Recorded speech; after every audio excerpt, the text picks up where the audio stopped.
My name's Patty Aker, and I'm lucky enough to be painting silk. It's the most fun I've had in a long time. I really, really enjoy it. And so I'm going to demonstrate some features of how to create some pictures on silk. And silk runs like a sponge or like a blotting pad. You put the paint on and it just leaks everywhere.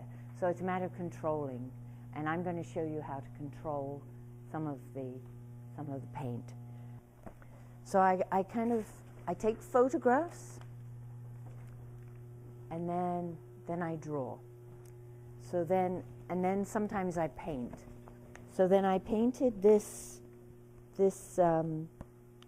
hibiscus. And that is the basis for how I'm going to transfer the image on. So, yes, you do trace it. Yes, it does shine through. Let's see. I drew here the iris that I was talking about last night. So it's very, very Art Deco kind of thing. And then I put the silk over, which is just a piece of silk from a bolt, and I just rip it down and make them roughly the same size. And then if you see this is it's traceable. So that's how I transfer it onto the silk with a gel pen. And here it is that I did this yesterday. Oh, and then I outline in Gutta. And this is a water resistant. It's exactly the same as a wax. You know, if you had hot wax and you have a special metal tool that drips it around, and then you outline where you've drawn your lines. And so then I'll pass this around and you can see. And you put that into a bottle, and then the hole at the top kind of turns black, but then you can draw on your lines with the Gutta, and that makes little fences, and the little fences enclose, and it traps the paint. So then I have it here with enclosures for the paint, and then when you're done with that, you stretch it. I pin the silk with the fenced-in areas. In French, that is serti, and it's called a serti method. And the enclosure or fencing of certain areas, and that's where you put the paint, and it won't run everywhere. You say that it won't run everywhere. It jumps the fence sometimes, and that's where you make happy mistakes. And that actually adds to your art, so it's fine if it jumps. And I have it down here, and I haven't got it too tight. Tight is really good, but as long as it's raised above the base. Otherwise, it'll leak onto your base, onto the wax paper that I have here, and it'll kind of leak into the next compartment, little fenced area. So it's best to raise it. So I will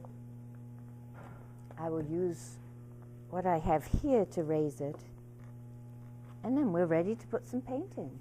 So I have some water here, and I'm using paint. There's this one is called Seta Silk, but there's also another one called Dynaflow. I just put a little bit of water in there, but not too bad. Otherwise it'll get flooded and overflow the fenced-in area.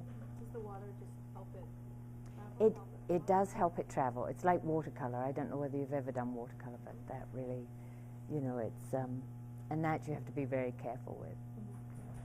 So. I'm just doing a pale one here, just so that you can see where it goes. I think I've got, oh yeah, this is my favorite color. It's an onyx, and it just adds all sorts of. So just like watercolor, you just keep adding, and that'll dry quite quickly.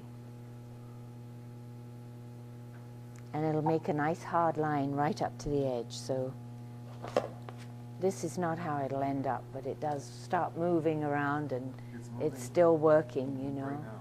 Yes.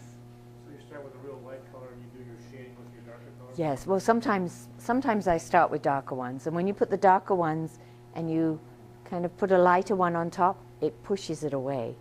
So then you get all sorts of variations. Dyes kind of blend a bit better, but the paints are, you know, I found it frustrating at first, but the paints are wonderful because you start to use some of the qualities that they have, and then you get used to it and you really like it. So, pardon? It doesn't bother you as much? No, not now, because in fact I think about going into dyes and then I think, oh, some of those qualities wouldn't be there. It might be, I would miss them. You know. Now, if you use complementary colors, if I put a red in there, and I use a different, you know, for each color, each tone I use a little bit, I use a different brush. But if you use that complementary color, of course, when they mix, they will neutralize. We've had discussion. But it's just like watercolor. You know, you can ruin a watercolor. Now I have a background here, and I have to plan ahead. I don't want it too dark, because then you've got a dark, this will be the under part of the leaf where it kind of twirls around. So I'm going to make this darker. I'll probably just put you know, a more of a purple wash, and then it'll have highlights in the pink and darker down here. And then if I make this too dark, there won't be a contrast. So really I have to make this darker first and then decide what to do in the background. It needs to be darker here because that leaf is sort of on the top. So I'm putting some darker blue, and I may ruin some of that character in there, and then I'll put some more onyx to make it more sludgy. Where's my onyx brush?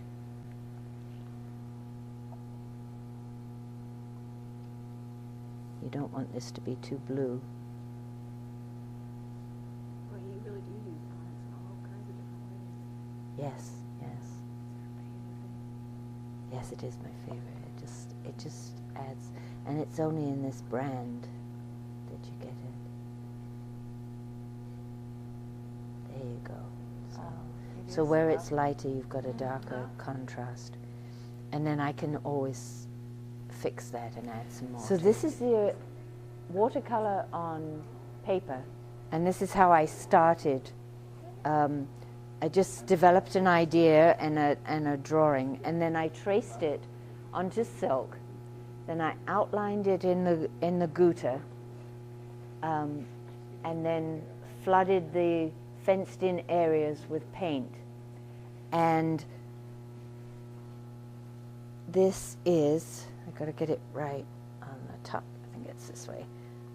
Every time I do it, I do alter them slightly, so it's very hard to put back on there.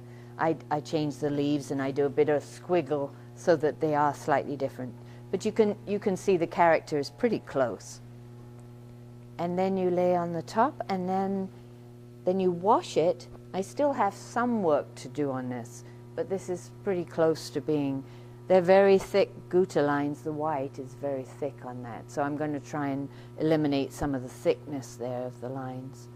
But that basically is how I would do it, and then add a few touches and hang it up.